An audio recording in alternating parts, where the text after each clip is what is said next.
আসসালামু আলাইকুম আরহামতুল্লাহি আবরাকাত। স্বাগতম আমাদের খবর 24 টিভিতে।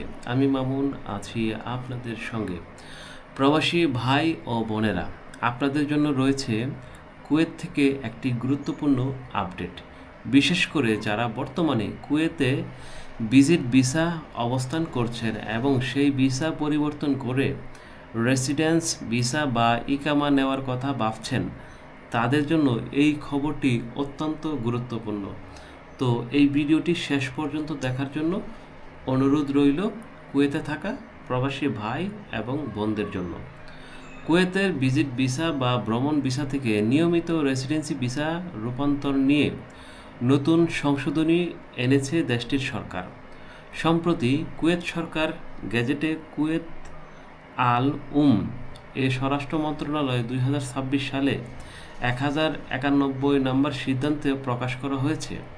আর এই সিদ্ধান্তের মাধ্যমে বিদেশে আবাসন ও আইন সংক্রান্ত কার্যনির্বাহী প্রবিধানে এই গুরুত্বপূর্ণ পরিবর্তন আনা হয়েছে।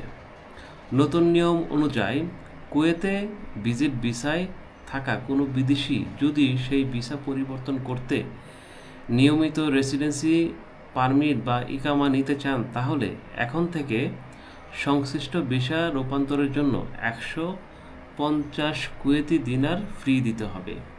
যারা বর্তমানে ভিজিট ভিসায় কুয়েতে আছেন, আপনি ভাবছেন ওইখানে পার্মানেন্ট কাজ করার জন্য অথবা রেসিডেন্ট হওয়ার জন্য, তাহলে আপনাকে 150 কুয়েতি দিনার ফ্রি দিয়ে আপনাকে সেটা পরিবর্তন করার সুযোগ দেওয়া হবে।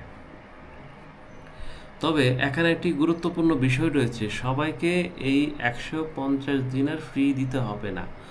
কুয়েতের কার্যনির্বাহী প্রবিধানে 20 নম্বর ধারা আওতাভুক্ত গৃহকর্মী এবং সমপর্যায়ের অন্যান্য কর্মী এই ফ্রি থেকে সম্পূর্ণ অব্যাহতি পাবেন। মানে যারা বাসা বাড়িতে কাজ করেন অথবা এই ক্যাটাগরির যেই লোকগুলো কুয়েতে কাজ করেন, তাদের জন্য এই ফ্রি কার্যকর হবে না।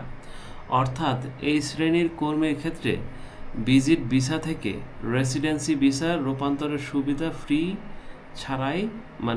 ছাড়াই থাকবে, বহাল থাকবে। মানে তাদের জন্য আগে থেকেই হয়তো ফ্রি ছিল, এখনও সেটাই বহাল থাকবে। প্রবাসী ভাইয়েরা, নতুন এই সিদ্ধান্ত কুয়েত সরকারি গেজেট প্রকাশের তারিখ থেকেই কার্যকর হয়েছে।